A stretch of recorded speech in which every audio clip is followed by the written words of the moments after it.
Todd, with your permission, we'll go ahead and get started. Yes, sir. Ladies and gentlemen, the Secretary of the United States Department of Defense, Lloyd Austin. And glad to be joined by General Mark Milley, Chairman of Joint Chiefs of Staff here this evening. Good evening, everyone. We've had a very productive afternoon at the third meeting of the Ukraine Defense Contact Group. And it's great to be back together in person after our initial meeting at Ramstein in April. And once again, we met with Ukraine's Minister of Defense, my good friend, Oleksiy Reznikov. Everyone here is acutely aware of the dangers that Ukraine faces as Russia renews its reckless assault on the Donbass. And Minister Reznikov and his team gave us important insights into the changing battle space and a clearer understanding of Ukraine's priority requirements as the war shifts. We also had some important discussions about how to fortify our midterm and long-term support for Ukraine through training and sustainment. I'm especially pleased that defense leaders from some 50 countries came together here today. It's a testament to the on-the-ground impact of this contact group that it continues to grow. And I'm glad that we were joined today at today's meeting by several new countries, including Ecuador and Georgia and Moldova.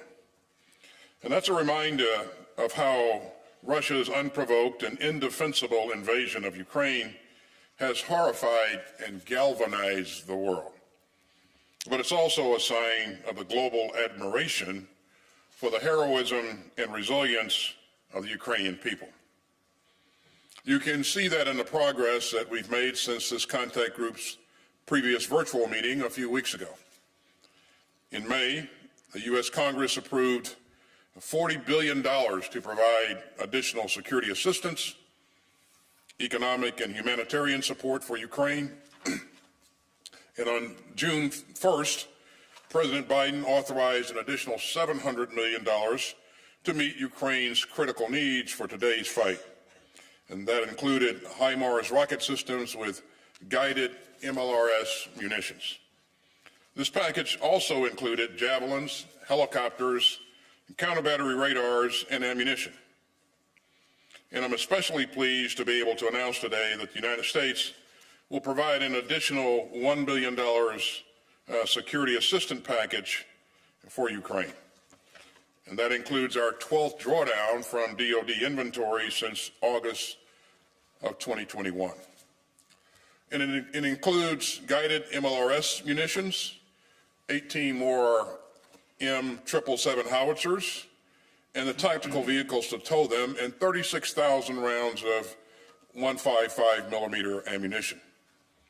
This package also includes $650 million in Ukraine Security Assistance Initiative funds, and that will help Ukraine defend itself with 2 additional Harpoon coastal defense systems and thousands of secure radios, and night vision devices, and thermal sights, and other optics.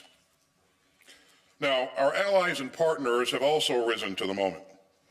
We heard some significant announcements this afternoon about new security assistance packages for Ukraine. And many countries are providing Ukraine with urgently needed systems and ammunition. Other friends have made new commitments to train Ukraine's forces and sustain its military systems. But there are too many countries to properly thank here. Well, I'll just take a moment to highlight a few. I want to thank Germany, which announced today it will provide 3 multiple launch rocket systems and guided MLRS munitions to Ukraine. We're working shoulder to shoulder with both the UK and now Germany as we develop Ukraine's long-range fires capabilities. This effort also builds upon our transfer of HIMARS. Let me also thank Slovakia, which announced a significant donation of MI series helicopters and of urgently needed rocket ammunition. And we also discussed important new artillery donations from many countries, including Canada and Poland and the Netherlands. These are key investments in Ukraine's long-range fires capabilities, and they'll be crucial to Ukraine's efforts to repel Russia's assault in the Donbass. I'm very thankful to these countries and to all of the countries that are helping Ukraine to defend itself, even as the war shifts and Ukraine's most urgent needs continue to evolve.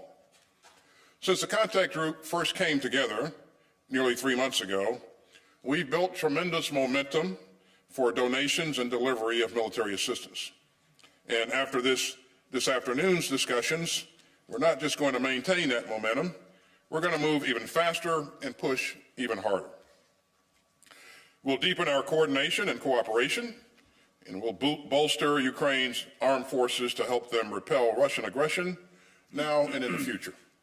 So we'll continue working closely and intensively together with this contact group, and we'll keep on strengthening our support for Ukraine's self-defense, and we'll continue to stand up for the rules-based international order that protects us all. Thank you, and I'll turn it over to General Milley. Thanks, Secretary Austin, for your words and for your leadership in putting together this contact group. It is indeed making a significant difference, and it frankly wouldn't be happening without Secretary Austin. And I want to thank also, as Secretary Austin said, the around 50 countries who participated in this third iteration of the Ukraine Defense Contact Group. And I also want to thank Ukrainians Deputy Chad, who attended Lieutenant General Moisuk to today's meeting. The collective efforts of this group have helped achieve undeniable effects on the battlefield against the Russians. And we collectively will continue to support Ukraine as they defend against the unprovoked war, the illegal war being waged by Russia on Ukrainian sovereign national territory. In the current phase of this conflict, the Ukrainians are fighting hard, tooth and nail, every day, inch by inch, yard by yard, kilometer by kilometer, against the Russian advance in the Donbass. The Ministers of Defense and the Chiefs of Defense who met today are committed to providing Ukrainians the means to halt Russian aggression and defend their sovereign territory. The world has a significant stake in the outcome of what happens in Ukraine. The so-called rules-based international order is at stake that has been in place since the end of World War II to prevent great power war and to prevent large powers from conquering smaller countries with military force. Ukraine is under threat. They are at war, and we will continue to support them. But the rules-based international order is also under threat due to the actions of Russia in the Ukraine. The international community is not allowing this unambiguous act of aggression by Russia to go unanswered. To do so, the risks to the world returning to an era when large, powerful countries can invade smaller countries at will. That is what the international community is up against.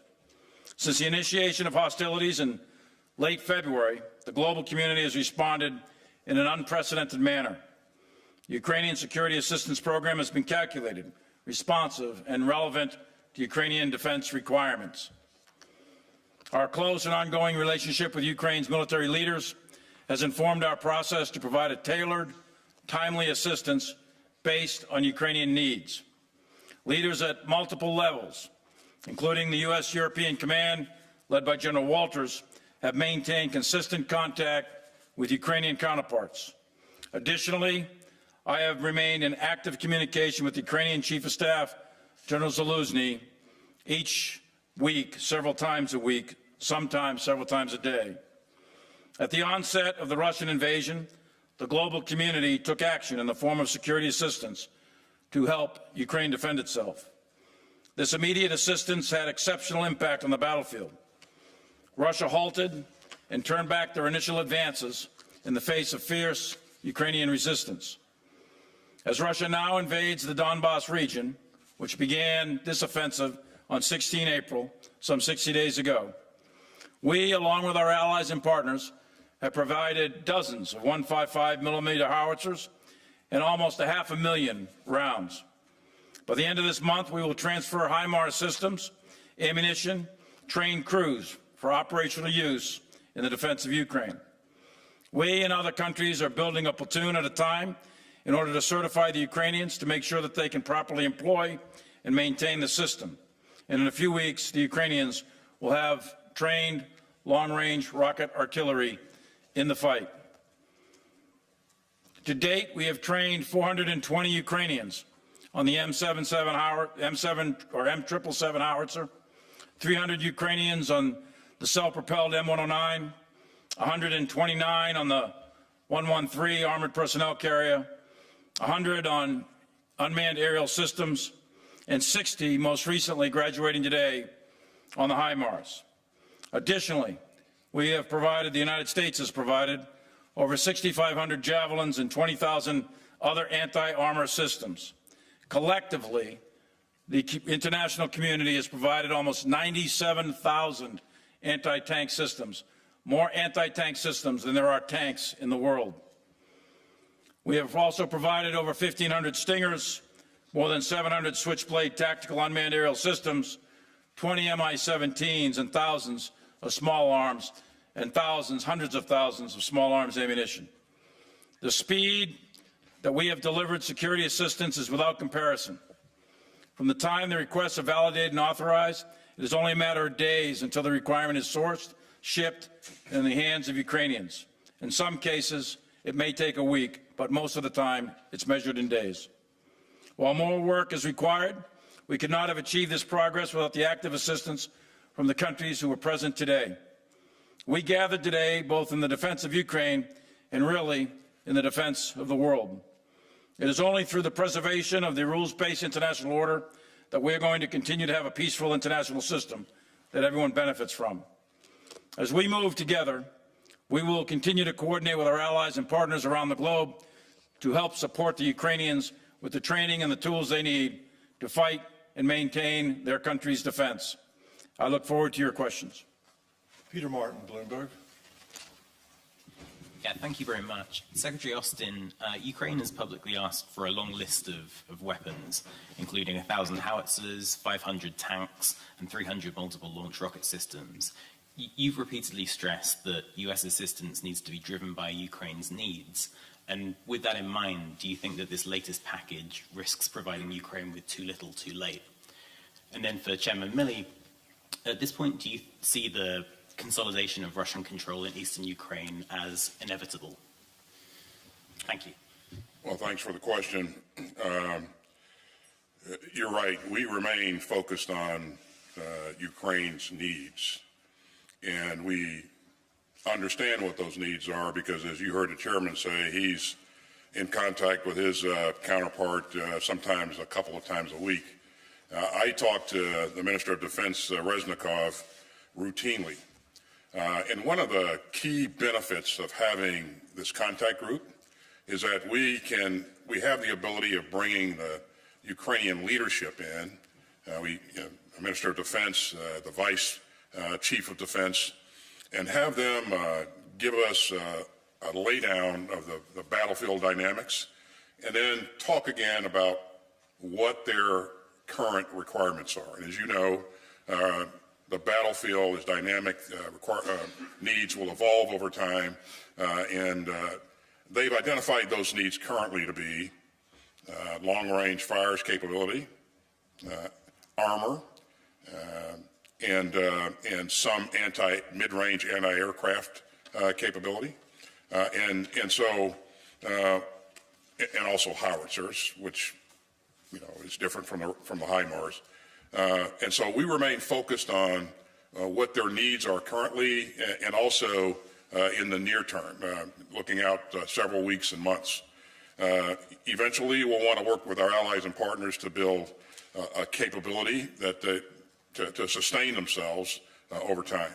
But we really are focused on what the leadership believes that its current needs are in this fight. And I think we've done, the international community has done a pretty good job of providing that capability, but it's never enough. And so we're going to continue to work hard to move things, as much capability as we can, as fast as we can, and to ensure that Ukraine can be successful on the battlefield.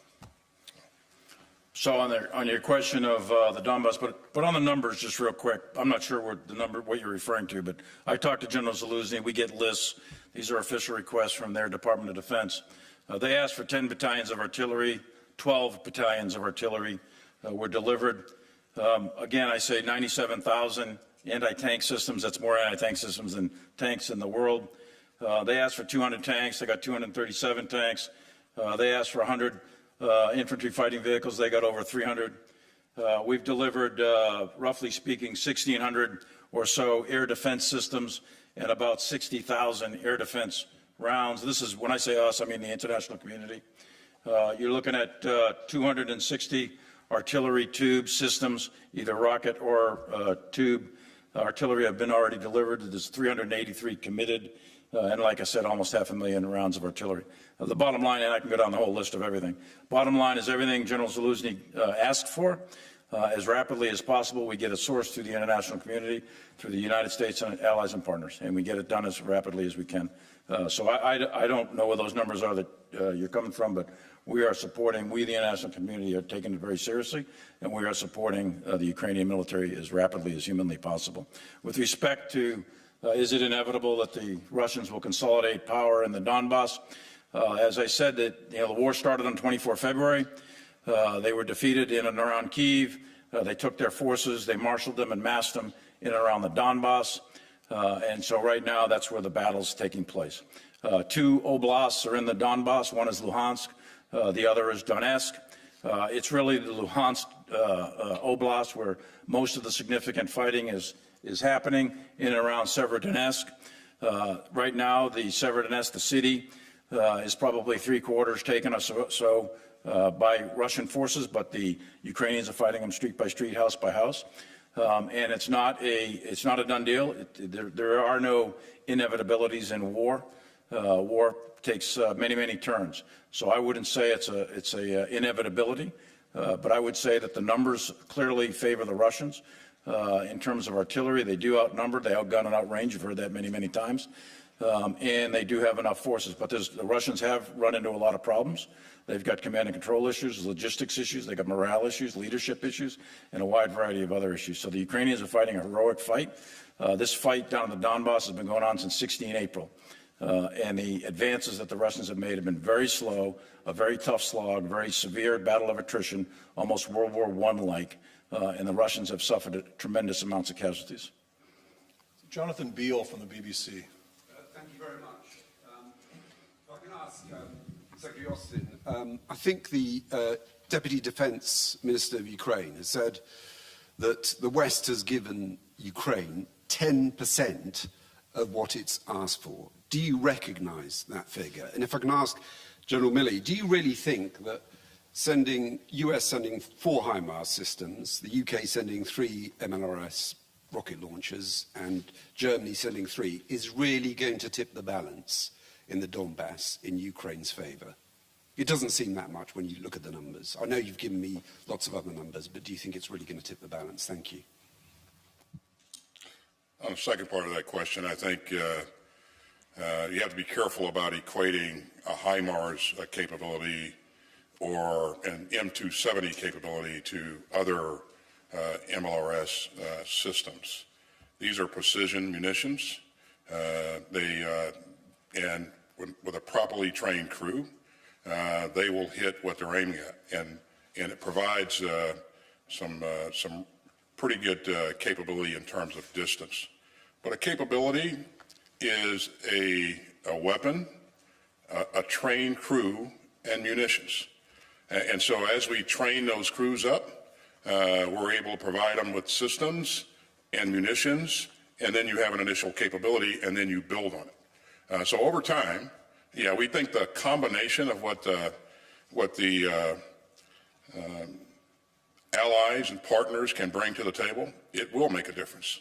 But again, this is a different kind of capability than what you've seen from other multiple launch rocket systems. On the 10% issue, I don't know if you're quoting the Minister of Foreign Affairs or if you're quoting the Deputy Defense Minister. Well, we just spent time with his boss in the room next door. And as we have on a number of occasions and gone down line by line of what they need and is relevant in this fight. So we feel pretty confident that we're working hard to give them what they think is relevant in terms of, where the big number came from. I can't speak to that. You'll have to let that gentleman explain his numbers.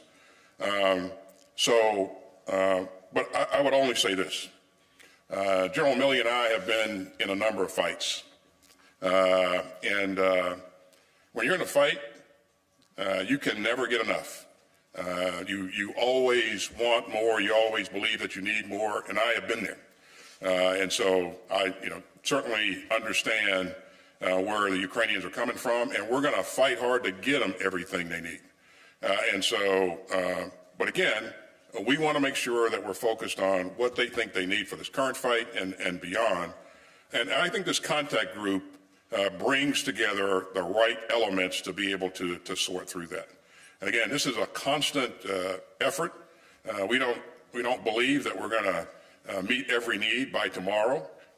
And in 2 weeks from now, requirements will probably have evolved a bit. So I think we have to put things in perspective. You can never, when you're in the fight, you can never get enough, and you can never get it quick enough. So, but having said all that, we're going to work hard to make sure we're doing everything humanly possible. We're going to continue to move heaven and earth to get them the capability that they need. So let me, first of all, in warfare, no weapon system is a silver bullet, ever. So no weapon system, singular weapon system ever, quote unquote, turns the balance. It's the combination it's a combined arms fight. It's a combination of ground maneuver with air and artillery and so on and so forth. And that's where the HIMARS comes in. In this case, in terms of fires, this is a battle of fires.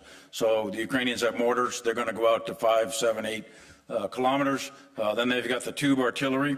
That's going to take you out to 25 kilometers with precision fire or accurate fire with the 777s. Then they've also got rocket-assisted projectiles, which will go out to 40 kilometers.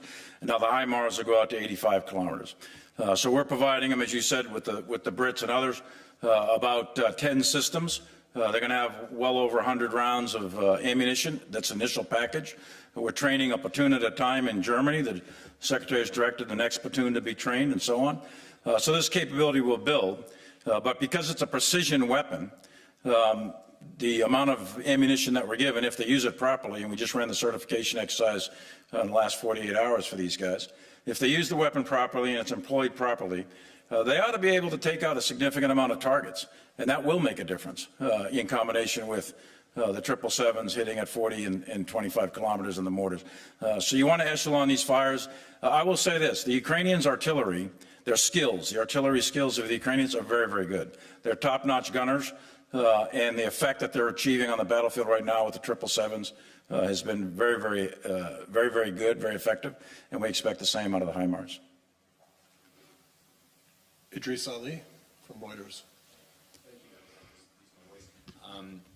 Mr. Secretary, in the past you've talked about the United States' aim in Ukraine being to help the Ukrainians win the war and weaken Russia.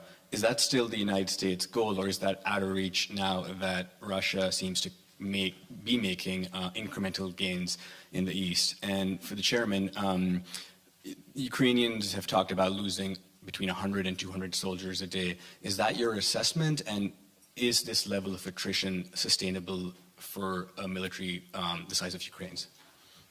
Thanks for the question, Idris. I think you recall the op-ed that the President Biden published here just recently. And in that op-ed, I think he laid it out in straightforward terms in terms of what our goals are. And that is that we want to see a democratic, independent, sovereign, and prosperous Ukraine with the means to deter and to defend its sovereign territory. So I think that that addresses the question in terms of what our goals and objectives are. But again, we have said all along that we want to help Ukraine by providing it the security assistance, the means that it needs to do what I just said. What's been impressive about the Ukrainian people, and especially their soldiers, they're willing to fight to protect their sovereign territory. And so If we get them the means, the materials, the weapons, they've demonstrated that they can put them to good use. So we're going to continue to support them with as much as we can and get it to them as fast as we can. And we're going to remain in contact with them to make sure that we understand their needs as this battlefield evolves. And so again, I point back to the benefit of bringing ministers from around the globe together. Again, 30 members of NATO, around 50 or so ministers of defense in this meeting today. And I think that sends a powerful message about how much people around the world care about making sure that we have, that countries have the ability to protect their sovereign spaces and that we respect the rules of the international rules of law. So, Chairman. On the assessment, let me caveat by saying casualties estimates in war are always extraordinarily difficult, and most of the time the initial casualty estimates are inaccurate. And it may take months or even years sometimes to get accurate casualty estimates. But having said that, in the media you see reported that Ukraine is taking 100 killed and 100 or 200 or 300 wounded per day. I would say those are in the ballpark of our assessments. I don't want to give you the actual assessments. And can they sustain that? For Ukraine, this is an existential threat. They're fighting for the very life of their country. So your ability to endure suffering, your ability to endure casualties is directly proportional to the object to be attained. And if the object to be attained is survival of your country, then you're going to sustain it. And as long as they have leadership and they have the means by which to fight, ammunition, artillery tubes, etc., then I think Ukraine will continue to fight. All right, one last question will be from Yuri Shako from Deutsche Welle. Thank you very much. I have two questions also about numbers and artillery. So, Secretary said that there were some other countries that also announced some additional artillery. Can you say us a little bit more what you can, of course? And another question, you said a lot about the advantages of HIMARS and also of advantages of 37s. Of course, they are very precise, it's clear, but if we look really at the numbers of what Ukrainians got, and we compare it with many hundreds of artillery systems that Russians had, and also hundreds of MLRS systems that Russians have.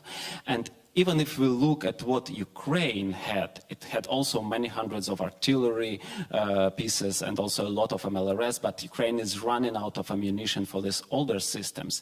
And if we look at this gap that Ukraine has now, as it's running out of ammunition, what Ukraine received from the West is not really close to close this gap.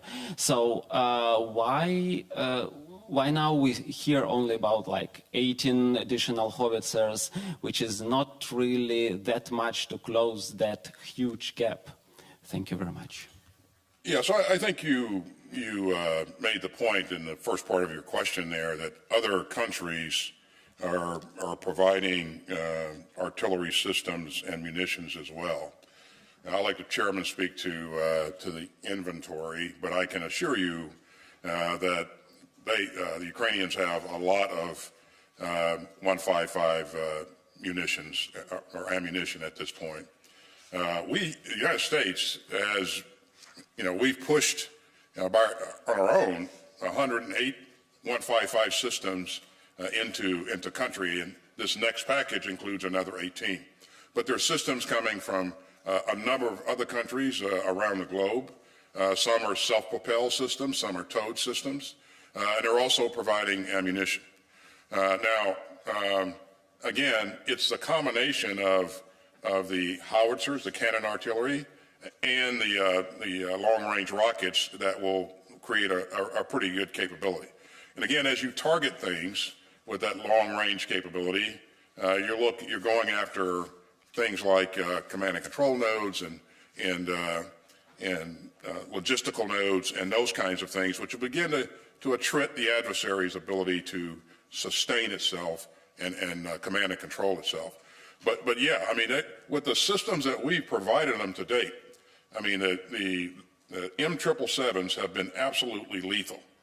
The problem with the 152 howitzer is that you're no longer making munitions for those howitzers, and so we're going to very quickly have to transition completely to the 155s. But other countries are providing capability in addition to what we're providing, and even today, other countries stepped up to the plate and volunteered to provide more.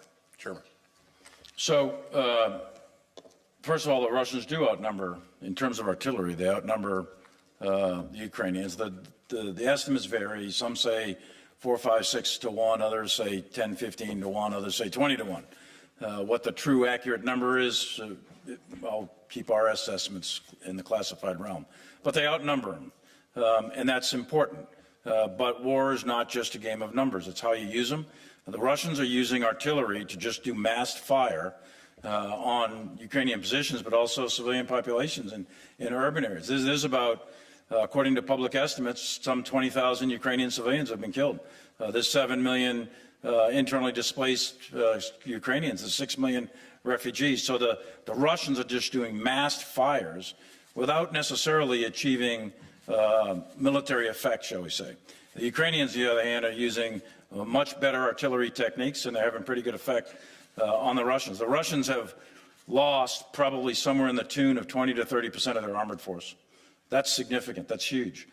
So the Ukrainians are fighting a very effective fight tactically with both fires and maneuver, and that's significant. In terms of the numbers, just from today's conference, pledges of almost 100 additional tubes were being made. So you're looking at probably 300 or 400 artillery tubes, not rocket artillery, but tubes that'll be provided in total to the Ukrainians. And then on top of that will be the long-range rocket artillery that what you're seeing with the HIMARS is just the beginning. Thank you, everyone.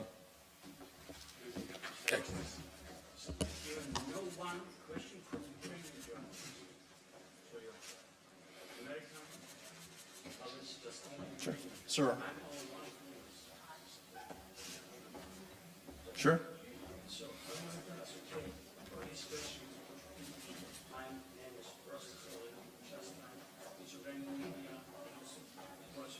Sure. My question is, how long the United States and the whole group of Rammstein can provide support and armament supply for Ukraine? Because don't know how long the war will go on. Second question, did you convince your German partner and Hungarian partner also to provide weapons which they promised to provide to Ukraine? So on the first question, how long can we maintain this? We will stay focused on this for as long as it takes. And I'm glad you asked that question, because one of the remarkable pieces that I take away from this conference is the resolve of all the ministers in the room. And again, these are ministers from around the globe and not just NATO. And it's strong resolve to remain focused, to remain together, and to find ways to create additional capability. That may be partnering with another country to create some capability, or working to expand capability in a defense industrial basis. So my answer to you is we'll stay focused on it for as long as it takes. And again, the commitment that I heard today was very, very encouraging. And your second question? German and Hungary, which did promise but didn't supply. Yeah, so Germany today, again, I think you may have heard me say earlier in my remarks that they committed to providing a couple of MLRS systems. And in the past, they've committed to providing other things, and they're still working to make sure we get those systems into theater. We track every one of those. And so, part of the benefit of coming together every month is to make sure that, we can see where we are, we remind countries of, what the challenges are, and, we can work with them to ensure that capability gets there.